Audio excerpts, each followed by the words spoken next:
Vai falar sobre isso a partir de agora com o Radar. Já estou sentada num novo cenário, porque faremos entrevista ao vivo a partir de agora. Eu recebo hoje no Radar o pré-candidato à presidência da República pelo partido Missão, Renan Santos, que é também fundador e coordenador do Movimento Brasil Livre, presidente do partido.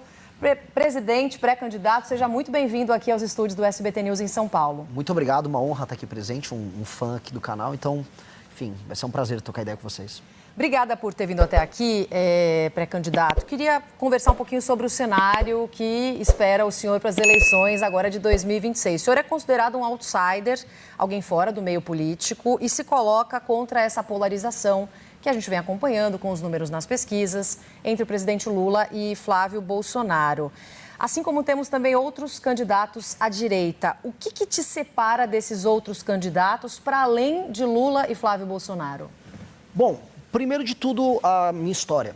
Como você descreveu, eu vim do movimento político, o Movimento Brasil Livre, que há mais de 10 anos vem lutando contra a corrupção, organizou as maiores manifestações que derrubaram a ex-presidente Dilma Rousseff, lutamos a favor da Operação Lava Jato. Quando o Bolsonaro chega ao poder e começa a errar, e a gente começa a ver escândalos acontecendo ao longo do governo Bolsonaro, diferente do restante da direita, especialmente dos pré-candidatos à direita, eu não passei pano, nem eu, nem o meu grupo, e nós pagamos um preço por isso. Ou seja, se está cometendo erro, se está roubando, se está agindo contra aquilo que a gente considera correto, não importa se você é de esquerda ou de direita, a gente vai bater. Essa sempre foi a nossa lógica.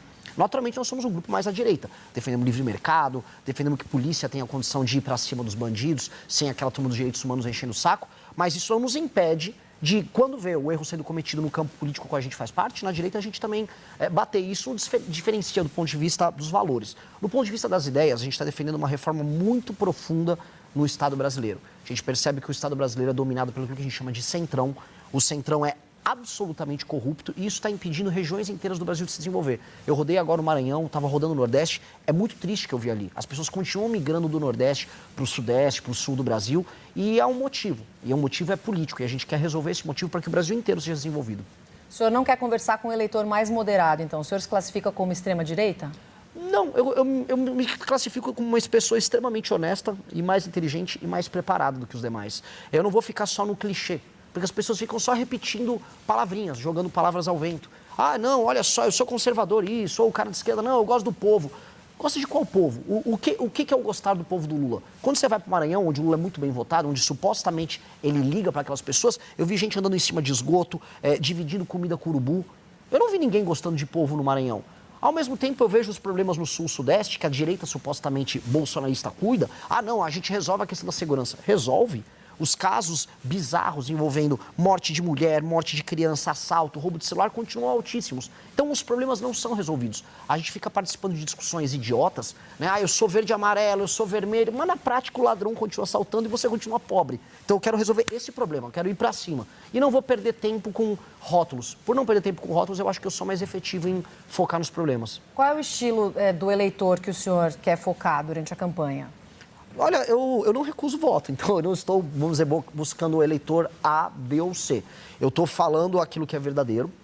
Eu tenho comentado que eu vou fazer uma eleição de sincericídios. Ou seja, quando eu vou para o Maranhão, eu não vou fazer o que todo mundo faz quando chega lá. Ô, povo bom, olha, eu vou tocar aqui um forrozinho aqui. Nossa, olha essa comida boa. Não, eu vou falar, olha, aqui no Maranhão tá uma desgraça a vida de vocês. Vocês vendem o voto, eu falo isso pro eleitor. Você vende o voto e eu vou prender você se você continuar vendendo o seu voto. Eu vou virar político. Se você comprar o voto da população, eu também vou te prender. A gente tem que ter leis sérias, a gente quer respeitar a democracia. Em tese, nos manuais políticos, o que eu estou fazendo é perder voto. Mas o que eu vi foi outra coisa. Eu falei a verdade pro eleitor, eu tratei o eleitor de uma maneira madura, tratei ele como adulto, e o eleitor respondeu de maneira positiva. Ele falou, não, Renan, você tem um ponto, você está certo. Tanto que nos lugares onde eu cometo esses sincericídios, ou seja, onde eu falo verdades que em tese não se fala para o eleitor, as pessoas estão reagindo bem.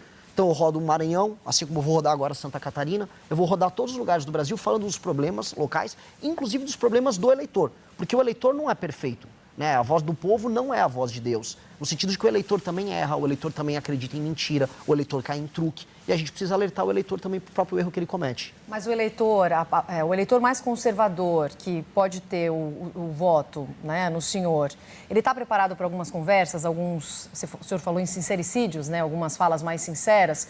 O senhor recentemente respondendo a um vazamento de mensagens da imprensa, falou sobre o uso, por exemplo, de cogumelos alucinógenos. O eleitor, por mais que tenha estudo, tenha comprovação científica já no nosso país, o eleitor mais conservador, ele está pronto para esse tipo de conversa? Eu não sei se ele está pronto, porque eu não vou fazer mentir para ele. Né? Se eu precisar mentir para ele, porque ele não está pronto para o assunto A, B ou C, quer dizer que eu sou um mentiroso, quer dizer que eu sou um farsante. Eu não estou afim desse papo. Como eu te disse, eu quero uma eleição em que as pessoas serão tratadas como pessoas, como adultos. Se eu for tratar como criança, eu vou inventar, não, na verdade, vazou uma conversa, mas era uma IA. Não, olha só, assim, uma vez eu tomei uma microdosagem para me ajudar a trabalhar mais. Muita gente no mercado financeiro, muita gente no Vale do Silício, o Elon Musk já fez a mesma coisa, e eu acho que eu fiquei mais produtivo com isso, inclusive gostaria de ver isso no SUS, tanto a psilocibina quanto o canabidiol do SUS. Não acho problema nenhum em tratar de sistemas. Eu não vou colocar o eleitor como um idiota. Mesmo que alguns não estejam prontos, mas é da vida, né? Não se agrada a todo mundo. Candidato, vou colocar a nossa equipe aqui para fazer perguntas ao senhor também. Em Brasília, primeiro, o nosso Eduardo Gayer chega na conversa. Fala, Gayer.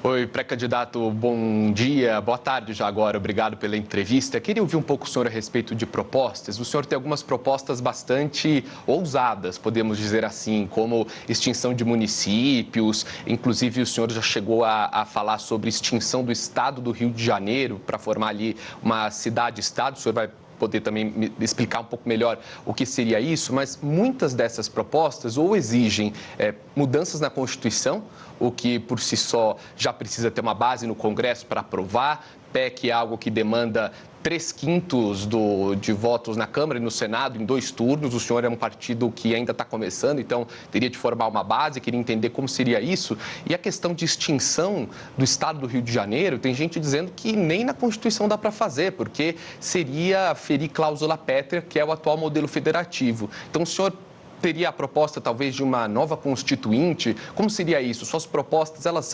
factíveis de verdade no Brasil? Tudo bom, Gayer? Excelentes perguntas, né? Sobre os municípios e depois sobre o Rio de Janeiro. Sobre os municípios, o que eu proponho é a fusão de municípios. Isso é permanentemente plausível, não é cláusula pétrea da Constituição, você vai ter que alterar via PEC.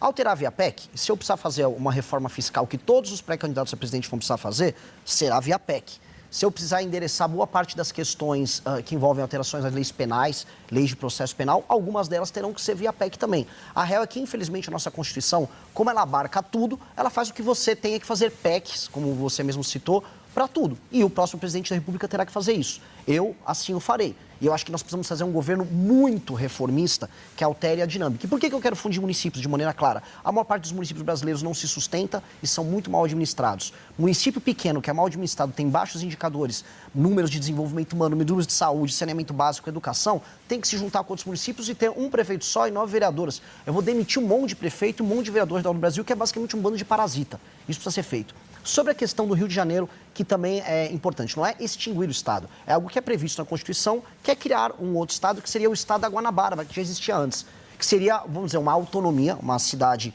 com um status diferente, que seria um status de Estado, como já existe, por exemplo, Buenos Aires, ele tem status de autonomia na Argentina, Xangai, Pequim, Hong Kong, tem status de autonomia na China, que é tratar o Rio de Janeiro, que ele já é visto internacionalmente como porta de entrada do Brasil para o mundo, com esse status, que o orçamento do Rio de Janeiro seja focado em tratar dos seus problemas de segurança de maneira clara, do município, né, desse município autônomo, como ele se tornaria, que ele possa focar em ser um polo de tecnologia, um polo de turismo, um polo de entretenimento, como é, por exemplo, Dubai, um espaço de negócios. Acho que o Rio tem esse potencial, infelizmente, não é atingido. A gente está vendo, inclusive, o Estado do Rio de Janeiro hoje decidindo quem vai assumir a Alerj para depois assumir o governo, ou seja, nunca termina nenhum governo, é um dos lugares, infelizmente, mais corruptos do Brasil.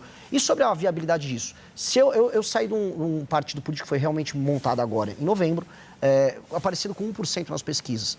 Algumas pesquisas já me dão com 5%, 6%, outras até 7%, variando de instituto para instituto. Se eu chegar até o final das eleições com 50% mais um dos votos, significa que eu movi a sociedade brasileira ao redor dessas propostas. E se eu conseguir fazer isso, não só o meu partido vai ter uma base, mas os outros políticos eleitos por outros partidos também vão ser eleitos com uma plataforma similar. E aí é uma questão minha de ter a habilidade de saber montar uma composição majoritária na Câmara e no Senado. Pré-candidato, agora a Vitória Bel, nossa analista em Brasília, também tem perguntas para o senhor. Pré-candidato, como o senhor mesmo disse, vocês estão tentando também fazer o partido crescer, até para tentar não entrar na cláusula de barreira. O senhor acredita que com a candidatura do senhor será possível um crescimento de quanto do partido? Quantos deputados, por exemplo, vocês conseguiriam eleger já nessas eleições de outubro?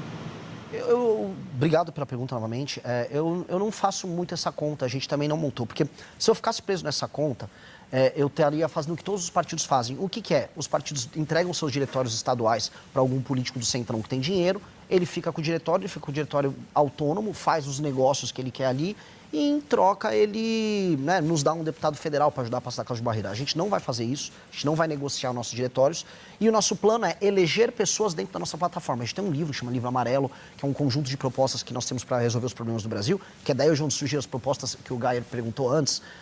E com base nisso, nós temos que construir essas propostas nos seus estados e ser eleitoralmente efetivo. Saiu uma pesquisa Atlas que mostra que o nosso partido é o quarto partido, com apenas 5 meses de idade, mais bem avaliado do Brasil. A gente já tem 5% da aprovação do eleitorado. Se isso se confirmar nas urnas, sem muito esforço a gente passa a cláusula de barreira. Então, o meu foco inteiro é construir um partido que seja uma alternativa para o Brasil. Não só através da minha pré-candidatura, mas também da pré-candidatura dos nossos governadores, candidatos a deputado federal e no futuro das nossas outras lideranças. A gente tem que ter uma tese para o Brasil, uma proposta muito clara para o Brasil e ela tem que ser forte. Porque se ela não for forte, mas o partido for forte, eu sou só um partido do centrão. Essa sopa de letrinha que tem um monte de nome por aí, mas não serve para nada. Eu tenho que ter uma característica, e a característica nossa é o que tem que eleger os nossos deputados. Pré-candidato, sobre segurança pública, ainda um dos principais assuntos que certamente vão movimentar aí a campanha até outubro. O senhor citou no começo da nossa entrevista uma polícia que não siga os direitos humanos. O senhor não considera isso um pouco perigoso? Qual que é a sua proposta exatamente para a segurança pública aqui do nosso país? Não, eu sou a favor de uma polícia que siga princípios de direitos humanos. O que eu não sou a favor são ONGs de direitos humanos que recebem dinheiro de fora do Brasil, especialmente de fundações estrangeiras, que interferem na política de segurança brasileira de modo a permitir que as leis brasileiras sejam pró-bandido. Eu não acho que faça sentido a gente tenha, por exemplo, uma progressão de pena como a gente tem no Brasil, em que uma pessoa que comete crimes de maneira regular possa não cumprir a pena inteira dela. E aí, quando você vai discutir isso no debate público, vê uma ONG de direitos humanos e fala, não, mas isso está fazendo com que as cadeias fiquem superlotadas. Ora, que a gente construa mais cadeias, mas não que a gente solte um bandido que, sei lá, pegaram um caso agora de um homem que violentou sexualmente uma senhora de idade, antes tinha violentado sexualmente a própria mãe. Esse homem não tinha que ter o instituto da progressão de pena. Ele tinha que estar preso, do ponto de vista humano, para o resto da vida dele. Então, quando a gente discute sobre esses termos, são termos que não beneficiam a população brasileira e que, na prática, violam os direitos fundamentais do brasileiro. Por exemplo, o direito de ir e vir no Brasil. Uma mulher na rua tem direito de ir e vir? Ela tem a liberdade dela garantida? Ela tem medo de andar na rua. Então, ela tem um direito humano violado. Então, quando a gente não garante a segurança, quando o Estado não cumpre o seu papel, direitos humanos das vítimas são violados. Então, o meu ponto, assim, eu sou um grande defensor dos direitos humanos. E mesmo o preso, eu não quero mandar um preso para uma cadeia superlotada. Eu não quero mandar um preso para ser torturado na cadeia. Eu quero que ele fique numa cadeia, preso, cumprindo uma pena. Uma cadeia digna, dando uma comida simples, que ele faça um trabalho ali dentro e pronto. Não estou propondo nenhuma tortura. Por mais que alguns até mereçam, mas eu não estou propondo isso, não. Se você gostou do vídeo, se inscreve no canal para não perder nenhum corte e ficar por dentro de tudo que acontece na política. Deixa o like porque isso ajuda muito o canal a crescer. Ativa o sininho para receber os próximos vídeos e compartilha com alguém que precisa ver isso.